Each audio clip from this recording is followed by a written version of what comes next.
Lapit mga kaibigan at makinig kayo. Ako'y may dala-dalang balita galing sa bayan ko. Nais kong ipamahagi ang mga kwento at mga pangyayaring nagaganap sa lupang pinangako. Linder Music Production.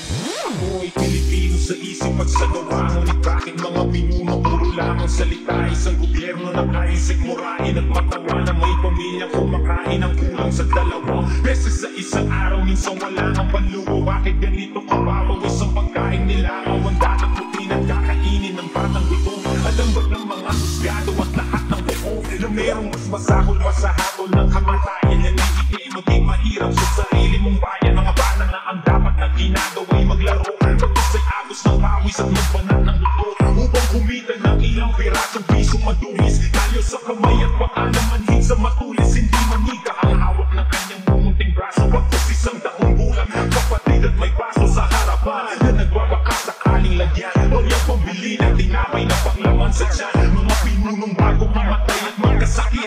Sa sarap ng buhay sa'kin kayo ay mainit. Duol mga kaigsuunan, upaminaw ka mo. Doon ako'y dala ng mga balita gikan sa banwa ko. Gusto ko nga ipahibalo ang mga istorya na nagagahitago sa banwang isa na to.